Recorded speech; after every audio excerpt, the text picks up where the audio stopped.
International oil prices have risen again. Besides the anxiety you feel when you're refueling, have you ever thought that this fire might soon spread to your sanitary napkins? One is black gold mined in the Middle Eastern desert, and the other is a daily necessity that we come into close contact with every month. Many people think that if these two completely unrelated things are connected, it must be that the merchants are just making excuses for raising prices. But what if I told you that the core of every seemingly white and soft sanitary napkin in your hand is actually controlled by oil? Recently, with the geopolitical tensions in the Middle East escalating in March 2026, international oil prices have soared. Some sanitary napkin manufacturers have reported that the overall cost of raw materials has increased by about 20%. This is not an exaggeration. Today, we'll conduct a hardcore cost analysis, starting with a drop of Middle Eastern crude oil to see what kind of fantastic journey it takes to eventually become the sanitary napkin you have to buy in your shopping cart. After watching this video, you will fully understand how the global macroeconomy precisely affects the cost of living for each of us through a series of invisible chains. Section 1. The problem statement. Let's put the conclusion first. The price increase of sanitary napkins is not just a random excuse. Its entire industry chain is permeated with the smell of oil. Many people find it strange that sanitary napkins, which are clearly made of soft cotton and feel completely different from plastic, are related to petroleum. This idea is actually a major misunderstanding of modern chemical industry.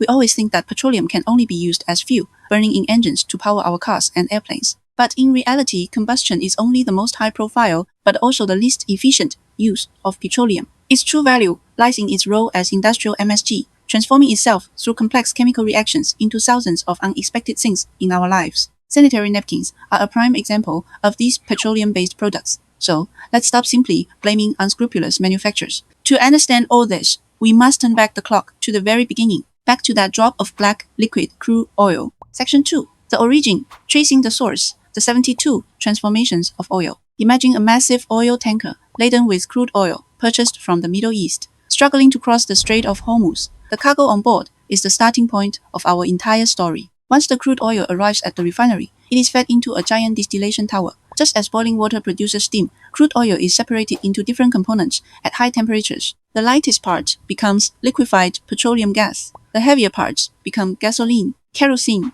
and diesel. And the most viscous part becomes asphalt, used for road paving. In this process, there is a very important intermediate product called naphtha. You may be unfamiliar with this name, but it is the cornerstone of modern chemical industry. Naphtha, through further cracking, can produce ethylene, propylene, and the other basic chemical raw materials. Now, please remember a key name, polypropylene, or PP for short. It is polymerized from propylene, which is produced by cracking naphtha. This process is like connecting countless small building blocks called propylene together, forming a long chain, which eventually becomes a white, translucent plastic granule. From dark, greasy crude oil to clean, well-formed plastic granules, this is the first transformation of petroleum. This process determines the most basic cost of the entire industrial chain. Every fluctuation in international oil prices causes the ex-factory price of these polypropylene granules to tremble. In March 2026, affected by geopolitical conflicts, international oil prices fluctuated sharply, reaching a high point, which led to a significant increase in the price of polypropylene.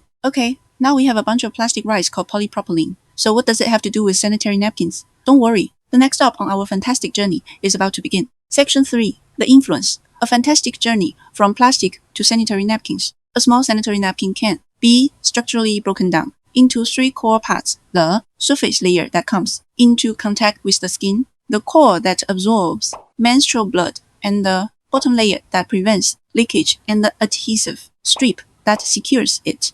And these three parts are almost all products of the petroleum industry. First stop, non-woven fabric factory, the textile journey of plastic particles. Let us first look at the outermost layer of a sanitary napkin, which is the surface layer that directly contacts our skin, and the bottom layer that wraps the absorbent material. Their main material is the polypropylene P plastic granules we just mentioned. In a non-woven fabric factory, these plastic granules are melted at high temperatures and then sprayed through a device covered with tiny nozzles to form countless fine fibers. These fibers cool in the air, randomly intertwine, fall onto a conveyor belt, and are then heat-pressed to form rolls of non-woven fabric. This process is somewhat like making cotton candy, except the raw material is plastic instead of sugar. This fabric, because it's not woven from individual yarns, is called non-woven fabric or non-woven material. It combines the softness of cloth with the properties of plastic, being breathable and waterproof, making it an excellent material for manufacturing the top and bottom layers of sanitary napkins. So you see, the soft feel of sanitary napkins is essentially a form of plastic. When the price of polypropylene, the raw material, soars due to rising oil prices, the cost of non-woven fabrics naturally increases as well. Second, stop. SAP factory, the birth of the water-absorbing chip. Next, we come to the heart of the sanitary napkin, the core, that magical substance capable of absorbing hundreds of times its own weight in liquid. Its scientific name is superabsorbent polymer, or SAP for short. This is a powdery substance that looks like sugar or salt, but its appetite is astonishing. It is also a genuine petroleum derivative with its main raw material, acrylic acid, also derived from propylene, a product of crude oil cracking. When oil prices rise, propylene prices increase, and acrylic acid prices follow suit. In the recent wave of price increases, acrylic acid market prices have also surged. This means that the cost of the core chip for absorbing semen in sanitary napkins is rising rapidly. Third stop, adhesive factory, the invisible skeleton. If non-woven fabric is the skin and the sap is the heart, then what perfectly combines all of these and allows the sanitary napkin to adhere firmly to the underwear is the adhesive, also known as hot melt adhesive, the structural bonding of sanitary napkins, the elastic bands for preventing side leakage, and the adhesive backing that sticks to underwear after being torn open, all rely on it. It's like the invisible skeleton of a sanitary napkin, directly affecting the product's comfort and safety. Hot melt adhesive, also a downstream product of petroleum, is closely linked to crude oil prices. A direct signal of this is that on March 17, 2026, Henkel China, a global adhesive giant, issued a price increase notice to its customers, stating that due to raw material procurement costs far exceeding manageable levels, it decided to raise the prices of all products by 20%. This signal indicates that cost pressures have been precisely transmitted from the upstream crude oil to the critical auxiliary material stage of sanitary napkin production. Section 4. The assembly and markup layers of price. Markups in assembly, branding, and distribution. Now, we have non-woven fabric, skin, SAP heart, and hot melt adhesive skeleton derived from petroleum. These will be shipped separately to sanitary napkin manufacturers. In the factory, machines layer, cut, and package these raw materials to create complete sanitary napkins. But the story doesn't end there. The contract manufacturers themselves are also facing enormous pressure. One factory worker revealed that raw material prices are changing daily, and supplier quotes are sometimes only valid for one day, leaving them in a predicament of losing money if they accept orders, and having no work if they don't. A contract manufacturer in Guangdong stated that its ex-factory price has already increased by 10% to 15% compared to before. A sanitary napkin that may only cost a few cents to manufacture is about to embark on its brand value-added journey. First, there's the brand's profit. A well-known sanitary napkin brand needs to invest heavily in marketing to maintain its brand image and consumer awareness. According to industry reports, sales expenses typically account for more than 20% of total sales. Then there are the channel costs of multiple distribution layers, from the brand owner to the national general agent, then to provincial and municipal distributors, and finally to the supermarket or convenience store downstairs in your home. Each layer of distributors needs to add a certain profit. Therefore, a sanitary napkin that costs only a few cents to produce may have its price more than tripled by the time it reaches you after going through layers of brand premium, advertising and marketing, and channel markups. This is why we usually feel that sanitary napkins are already expensive. And now, with the most basic manufacturing costs rising significantly due to oil prices, this pressure will inevitably be passed on to the retail price. Section 5. The bigger picture and summary. More than just sanitary napkins. So, let's review this complete cost chain. The rise in oil prices in the Middle East led to a surge in the prices of petrochemical raw materials, polypropylene, acrylic acid, etc.